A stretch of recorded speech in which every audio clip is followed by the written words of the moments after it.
After a 33-year leave of absence from his alma mater, I am pleased to present to you Dr. William Gates.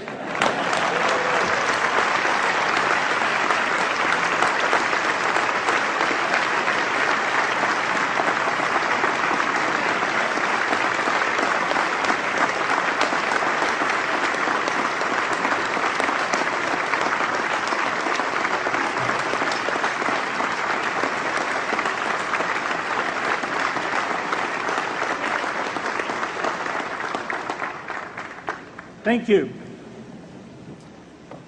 President Bach, former President Rudenstein, incoming President Faust, members of the Harvard Corporation and the Board of Overseers, members of the faculty, parents, and especially the graduates.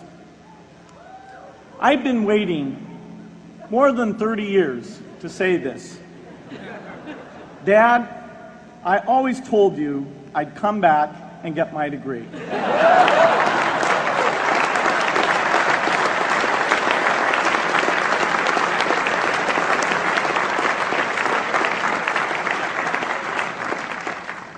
I want to thank Harvard for this honor. I'll be changing my job next year, and it will be nice to finally have a college degree on my resume. I applaud the graduates for taking a much more direct route to your degrees. For my part, I'm just happy that the Crimson called me Harvard's most successful dropout. I guess that makes me valedictorian of my own special class. I did the best of everyone who failed.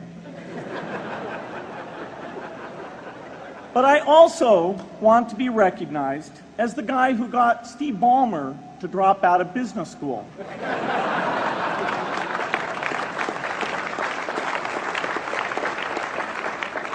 I'm a bad influence.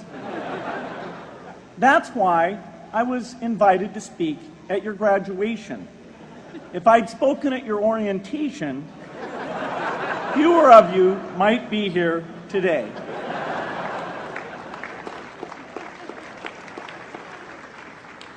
Harvard was a phenomenal experience for me. Academic life was fascinating. I used to sit in on lots of classes that I hadn't even signed up for. And dorm life was terrific. I lived up at Radcliffe in Currier House. There were always a lot of people in my dorm room late at night discussing things because everyone knew that I didn't worry about getting up in the morning. That's how I came to be the leader of the antisocial group.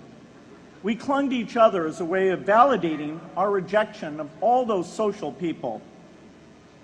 Radcliffe was a great place to live. There were more women up there, and most of the guys were math science types. The combination offered me the best odds, if you know what I mean. That's where I learned the sad lesson that improving your odds doesn't guarantee success. One of my biggest memories of Harvard came in January 1975 when I made a call from Currier House to a company in Albuquerque, New Mexico that had begun making the world's first personal computer. I offered to sell them software. I worried they would realize I was just a student in a dorm and hang up on me. Instead, they said, "We're not quite ready.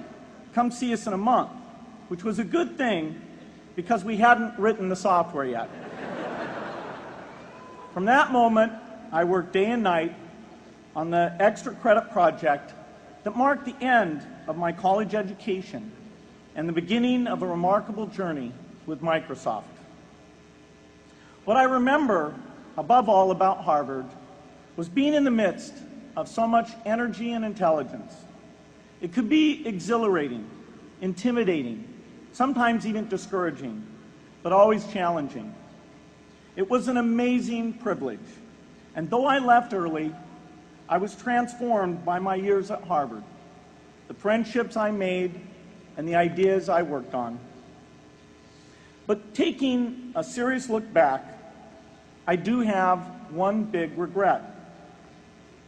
I left Harvard with no real awareness of the awful inequities in the world, the appalling disparities of health and wealth and opportunity that condemn millions of people to lives of despair.